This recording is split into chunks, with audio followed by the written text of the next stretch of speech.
में हम लोग क्लास 11th मंथली एग्जामिनेशन दिसंबर 2024 के फिजिक्स के बिल्कुल ओरिजिनल क्वेश्चन पेपर को देखेंगे, जो 100% ओरिजिनल पेपर है। इसमें 100% सही उत्तर के साथ सभी प्रश्नों को हम लोग देखने वाले हैं और केवल ऑब्जेक्टिव का आंसर इस वीडियो में हम लोग देखेंगे। ठीक है, तो चलिए क्वेश्चन को स्टार्ट करते हैं। यदि आप चैनल पर पहली बार हैं तो चैनल को सब्सक्राइब जरूर कर लीजिए और अपने दोस्तों को भी शेयर जरूर कीजिए। देखिए क्वेश्चन नंबर 1 में आया हुआ है कि सरल आवर्त गति में त्वरण समानुपाती होता है, तो इसका सही उत्तर ऑप्शन नंबर बी हो जाएगा, विस्थापन के। चलिए फिर 2 नंबर क्वेश्चन को देखेंगे। सरल आवर्त में गति करती हुई वस्तु के वेग एवं त्वरण के बीच कालांतर होता है, तो 2 का right answer option number C होगा, 90 डिग्री।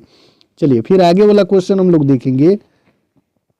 3 नंबर क्वेश्चन में एक सरल आवर्त गति आयाम 5 cm तथा आवर्तकाल 0.5 सेकंड का समीकरण है, तो इसका सही उत्तर 3 का ऑप्शन नंबर सी होगा, y बराबर 5। चलिए फिर आगे वाला क्वेश्चन हम लोग देखेंगे। 4 नंबर क्वेश्चन में दिया हुआ है कि सरल लोलक आवर्तकाल होता है, तो 4 का right answer option number A हो जाएगा। ठीक है, चलिए फिर 5 नंबर क्वेश्चन को देखेंगे। इसमें दिया हुआ है कि 5 नंबर में समान आवर्तकाल परंतु कालांतर π/2 के समान आयाम वाले परस्पर लंबवत सरल आवर्त गति परिणामी होती है, तो इसका सही उत्तर 5 का हो जाएगा, ऑप्शन नंबर ए, वृत्त। 6 नंबर क्वेश्चन में दिया हुआ है कि यदि किसी दृढ़ पिंड को इसके गुरुत्व केंद्र से लटकाकर दोलन कराया जाता है तब इसका आवर्तकाल होता है, तो 6 का right answer option number C हो जाएगा, अनंत। 8 नंबर क्वेश्चन में है कि प्रतिबल तथा विकृति का अनुपात कहलाता है, तो 8 का right answer option number C हो जाएगा। ठीक है, चलिए फिर आगे वाला क्वेश्चन हम लोग देखेंगे। 9 नंबर क्वेश्चन में यंग प्रत्यस्तता गुणांक की विमाएं हैं, तो 9 का right answer option number B लगा लीजिएगा। ठीक है, चलिए 10 नंबर क्वेश्चन को देखेंगे। ताप की वृद्धि में प्रत्यस्त गुणांक का मान होता है, तो 10 का right answer option number A हो जाएगा, घटता है। चलिए फिर आगे वाला क्वेश्चन हम लोग देखेंगे। 11 नंबर क्वेश्चन में प्यासो अनुपात का मान है, तो 11 का right answer option number D लगा लीजिएगा। क्या हो जाएगा, ऑप्शन नंबर डी, इनमें से कोई नहीं। आंसर लगा लीजिएगा, 12 का ऑप्शन नंबर ए हो जाएगा, 90 cm। ठीक है, चलिए फिर आगे वाला क्वेश्चन हम लोग देखेंगे। 15 नंबर जो क्वेश्चन दिया हुआ है उसका right answer option number D, 5 जून लगा लीजिएगा। ठीक है, चलिए फिर आगे वाला 16 नंबर क्वेश्चन को देखेंगे। 16 नंबर क्वेश्चन में एक तार का व्यास 2/√3 cm है, इसकी लंबाई दोगुनी करने के लिए आवश्यक बल 2 × 10⁷ न्यूटन है, तो तार का गुणांक यंग गुणांक क्या होगा, तो 16 का right answer option number B लगा लीजिएगा। ठीक है, चलिए फिर आगे वाला क्वेश्चन हम लोग देखेंगे।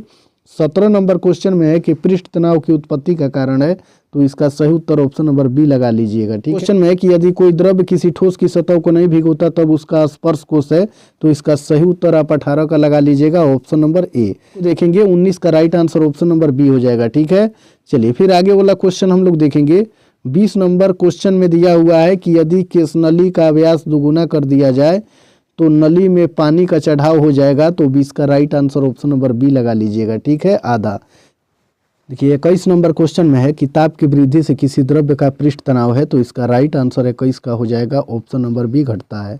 फिर 22 नंबर क्वेश्चन को देखेंगे। आर त्रिज्या के साबुन के बुलबुले के भीतर अतिरिक्त दाब होता है, तो 22 का right answer option number B हो जाएगा, 40 आर। चलिए फिर आगे वाला क्वेश्चन हम लोग देखेंगे।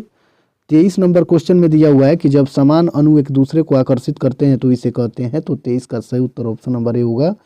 ठीक है, चलिए फिर 24 नंबर क्वेश्चन को देखेंगे। वर्षा की बूंदों के गोलीय होने का कारण है, तो इसका सही उत्तर ऑप्शन नंबर बी हो जाएगा, पानी का पृष्ठ तनाव। चलिए फिर आगे वाला 25 नंबर क्वेश्चन को देखेंगे। इसमें दिया हुआ है कि किसी संकीर्ण नली में द्रव्य के प्रवाह के लिए रेनॉल्ड्स संख्या का मान होता है, तो 25 का right answer option number C लगा लीजिएगा, 1000। 26 नंबर क्वेश्चन में है सयानता गुणांक का एसआई मात्रक है, तो इसका सही उत्तर ऑप्शन नंबर बी हो जाएगा। ठीक है, चलिए फिर आगे वाला क्वेश्चन हम लोग देखेंगे। 28 नंबर क्वेश्चन में दिया हुआ है कि श्यान द्रव्य से होकर गिरते समय जब आर त्रिज्या वाली इस्पात की ये गोली चरम वेग भी प्राप्त कर लेती है तब श्याम रोध समानुपाती होता है, तो 28 का right answer option number A लगा लीजिएगा। ठीक है, चलिए 29 नंबर क्वेश्चन में यदि वर्षा की दो बूंदों के अंतिम वेगों का अनुपात 1:4 हो तो उनके द्रव्यमानों का अनुपात होगा, तो 29 का right answer option number C हो जाएगा, 1:8। चलिए फिर 30 नंबर क्वेश्चन को देखेंगे। इसमें दिया हुआ है कि बर्नौली का प्रमेय आधारित है, तो 30 का right answer option number B लगा लीजिएगा, ऊर्जा संरक्षण के सिद्धांत पर।